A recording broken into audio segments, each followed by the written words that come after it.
வணக்கம் மக்களே. இன்றைக்கு அப்போஸ்தலர் 16ஆம் அதிகாரம் வசனங்கள் 16 40 முடிய. நாங்கள் ஜெபம் பண்ணுகிற இடத்திற்கு போகையில் குறி சொல்ல ஏவுகிற ஆவியை கொண்டிருந்து குறி சொல்லுகிறதினால் தன் எஜமான்களுக்கு மிகுந்த ஆதாயத்தை உண்டாக்கின ஒரு பெண் எங்களுக்கு எதிர்பட்டாள். அவள் பவுலையும் எங்களையும் பின்தொடர்ந்து வந்து, இந்த மனுஷர் உன்னதமான தேவனுடைய ஊழியக்காரர், ரட்சிப்பின் வழியை நமக்கு அறிவிக்கிறவர்கள் என்று சத்தமிட்டாள்.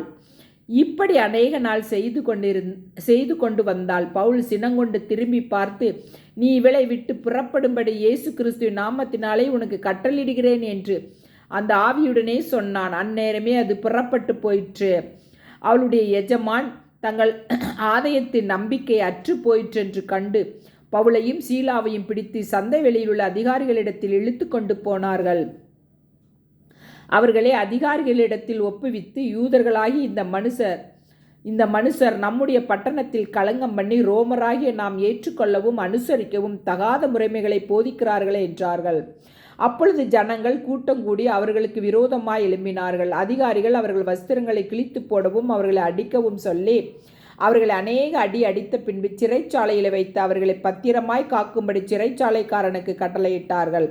அவன் இப்படிப்பட்ட கட்டளையை பெற்று அவர்களை உட்காவலிலே அடைத்து அவர்கள் கால்களை தொழுமரத்தில் மாட்டி வைத்தான்.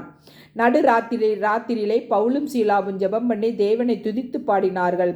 காவலில் வைக்கப்பட்டவர்கள் அதை கேட்டு கொண்டிருந்தார்கள். சடுதியிலே சிறைச்சாலையின் அஸ்திபாரங்கள் அசையும்படியாக பூமி மிகவும் அதிர்ந்தது. உடனே கதவுகளெல்லாம் திறவுண்டது. எல்லாருடைய கட்டுகளும் கலன்று போயிற்று. சிறைச்சாலைக்காரன் நித்திரை தெளிந்து சிறைச்சாலையின் கதவுகள் திறந்திருக்கிறதை கண்டு கட்டுண்டவர்கள் ஓடி போனார்கள் என்று எண்ணி பட்டயத்தை உருவி தன்னை கொலை செய்து கொள்ள போனான். பவுல் மிகுந்த சத்தம் விட்டு, நீ உனக்கு கெடுதி ஒன்றும் செய்து கொள்ளாதே, நாங்கள் எல்லாரும் இங்கேதான் இருக்கிறோம் என்றான். அப்பொழுது அவன் தீபங்களை கொண்டு வர சொல்லி உள்ளே ஓடி நடுங்கி பவுலுக்கும் சீலாவுக்கும் முன்பாக விழுந்து அவர்களை வெளியே அழைத்து வந்து, ஆண்டவமாரே ரட்சிக்கப்படுவதற்கு நான் என்ன செய்ய வேண்டும் என்றான். அதற்கு அவர்கள், கர்த்தராகிய இயேசு கிறிஸ்துவை விசுவாசி, அப்பொழுது நீயும் உன் வீட்டாரும் ரட்சிக்கப்படுவீர்கள் என்று சொல்லி அவனுக்கும் அவன் வீட்டில் இருந்த யாவருக்கும் கர்த்தருடைய வசனத்தை போதித்தார்கள். மேலும் ராத்திரியில் அந்நேரத்திலே தானே அவன் அவர்களை அழைத்து கொண்டு போய் அவர்களுடைய காயங்களை கழுவினான். அவனும் அவனுடையவர்கள் அனைவரும் உடனே ஞானஸ்தானம் பெற்றார்கள். பின்பு அவன் அவர்களை தன் வீட்டிற்கு கூட்டிக் கொண்டு போய் அவர்களுக்கு போஜனம் கொடுத்து தன் வீட்டார் அனைவரோடும் கூட தேவனிடத்தில் விசுவாசம் உள்ளவனாகி மனமகிழ்ச்சியாயிருந்தான்.